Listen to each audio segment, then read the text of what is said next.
Yo, what up guys, Brief Type D here, coming to you on the Noob to Pro account on day 189. We did get 500 energy right there. We dropped into a pool and it seems like it's kind of difficult for us to spend all the energy we've been obtaining today, including the one obtained from daily quest, from advanced quest, and from this login rewards and everywhere else. So of course some were about to expire, so I collected them. We're going to be spending them in the dragon like we already said. That's not what this video is all about. This video is about to make you miss out on a fusion. Yes, so caution right there. By the end of this video you might not want to do fusions anymore in Raid Shadow Legends, except they are totally worth it. So the first thing I want to mention is when we did start this Noob to Pro series, we said it's all about getting to Ultra Nightmare Clan boss with a totally killable team. We first got distracted by going for Maranix, and now she's been a decreased defense champion in our arena teams and dungeon teams everywhere when Terrell is wrong affinity. Fine, if that's the fusion, we went for it, we got it. Now we are going for another fusion and it seems like it's gonna be serving the role of somebody we already have on the team who is doing cleanse for us. That is Katix, right? And that block debuff buff. It's a legendary, yes, but I just wanted to bring this topic up because everybody feels like it's totally important for you to go for every fusion in Raid Shadow Legends. Free to play, low spender, big spender. I'm here to break the news to you.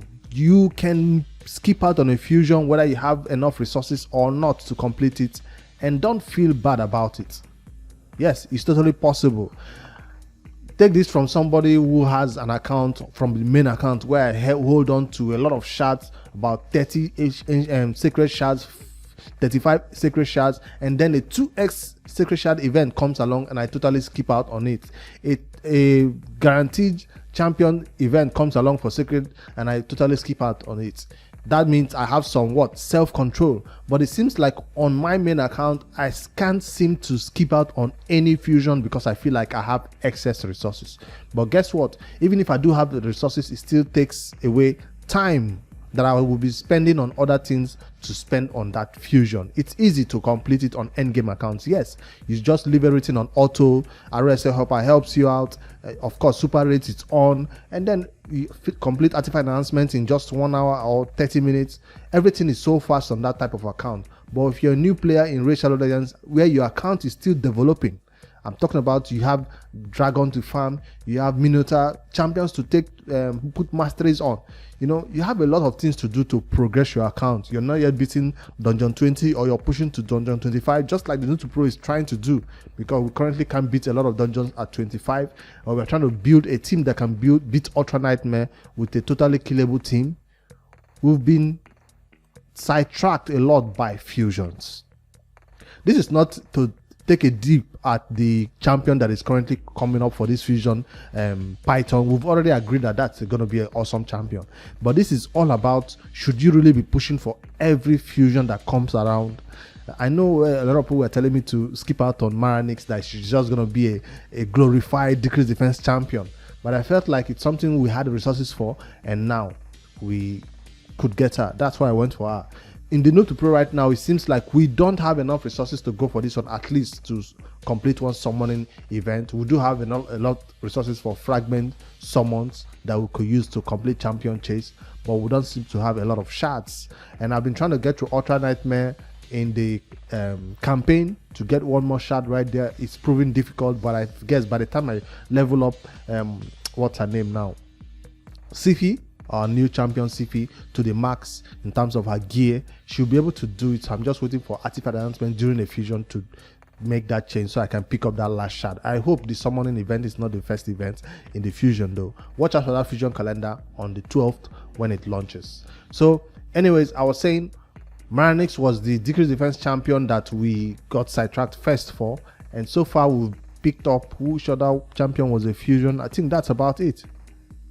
We didn't go for the previous fusion. No, we went for this dude, Mishak. This was also a worthy fusion, and yeah, it's gonna be in our teams. We've not been unlucky with this type of pulls we've been getting, yes, but all I'm saying is we do have a goal to focus on a clan boss team to build. I'm talking about this champion is currently 50. I'm talking about see, Sandler Survivor is 50 because she's supposed to be 60 booked and then take all all the way to dungeon 24, 25 in a lot of content, including ice golem, including maybe dragon. No, we're already beating dragon at that high level. Maybe spider in a stun set, but we have content to focus on. But because a fusion is coming around again, we are derailed. So the only reason why I thought about this topic is because the Noob to Pro is thinking about skipping out on this fusion. It's gonna be this entire month of January will be spent on this fusion. That means our plan to build an Ultra Nightmare team will have to hold on, because we've already put Skull Crusher in gear. The team is ready, but now it seems like we have to hold on a bit until a fusion ends before we can push forward. Some might say this fusion also gives you an opportunity to farm content, farm gear, new gear, like the last fusion did for Gnishak. It allowed us farm dungeons for new gear, which allowed us to push our Skull Crusher and push our block debuff buff champion to their maximum, so they could get to the speed that was required.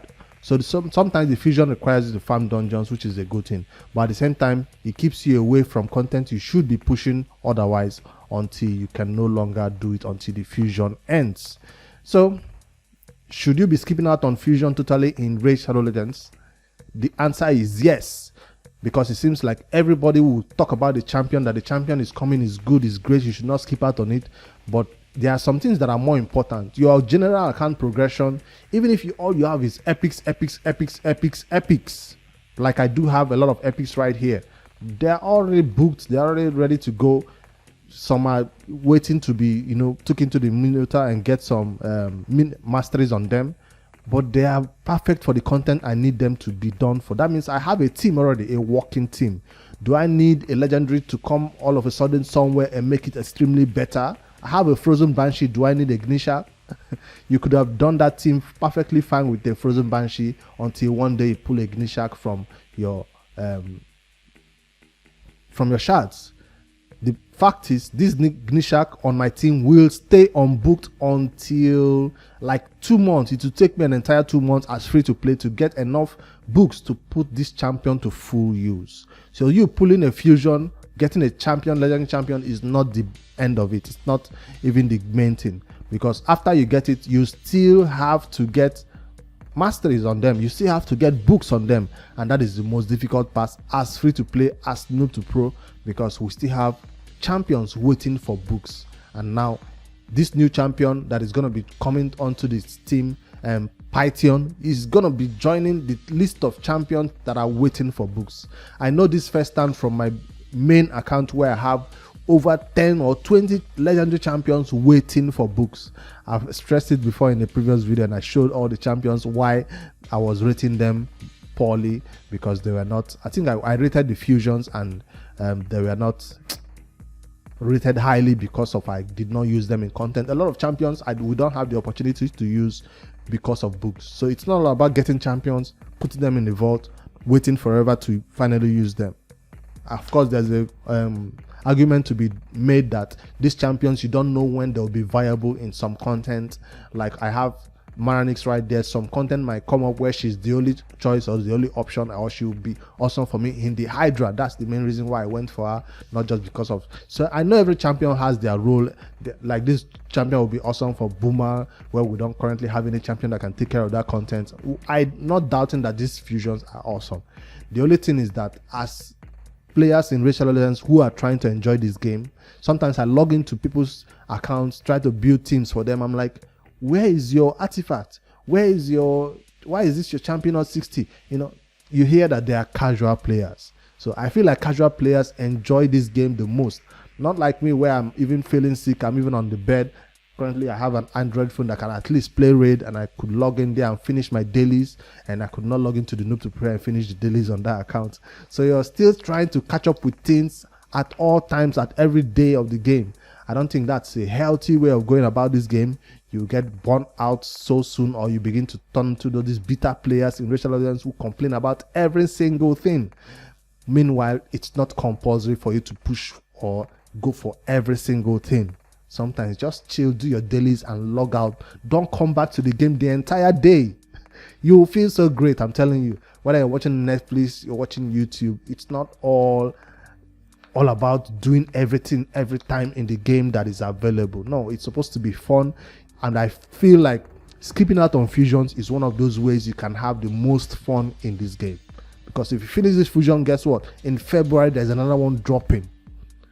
In March, there's another one dropping. There is no gap, there's no space, there's no time for relaxation and just finish certain things and go offline. No, you always feel like there's something else that is waiting for you that you need to do. Currently, I should have been putting out a champion guide for you today, but because I'm holding on all my resources for a fusion, holding on to all my silver, I refuse to build out any champion to showcase or anything. So that's one of the negativities of going for fusions. They kind of slow you down from your main aim, from your main goal. So that's just this little rant. It's not supposed to be a negative one. It's supposed to be one that is supposed to show you something positive about raid. Do your dailies and log out and have a nice life. Let me know what you think about this one. It's not really a Noob to Pro update, but I just wanted to tell you what the account is up to. We're still prepping for a fusion, unfortunately, on the Noob to Pro.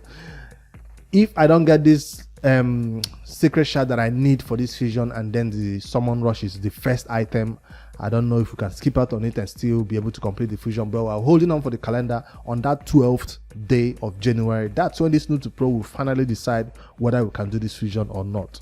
But we're still prepping just in case we want to have the enough resources in terms of shard to do it. Alright guys, hit that like button for me in this video and let me know what are your plans of skipping out on fusions. Do you think it's something that you will eventually try in the future? Even if you have the resources, can you at least try one day and skip out on this fusion? I should also take my advice on the main account and maybe skip out on one fusion. Even if it's not like I get these fusion champions, put masteries on them, put gear on them and begin to showcase them immediately. No, I don't do that. They usually stay in my vault. They usually not become high priority once I obtain them. All right, let me end it there. Let me know what you think about this one. It's a hot topic, I know, but we need to find ways of having fun in this game and not just be all burnt out with everything that is happening in the game all the time. Later guys.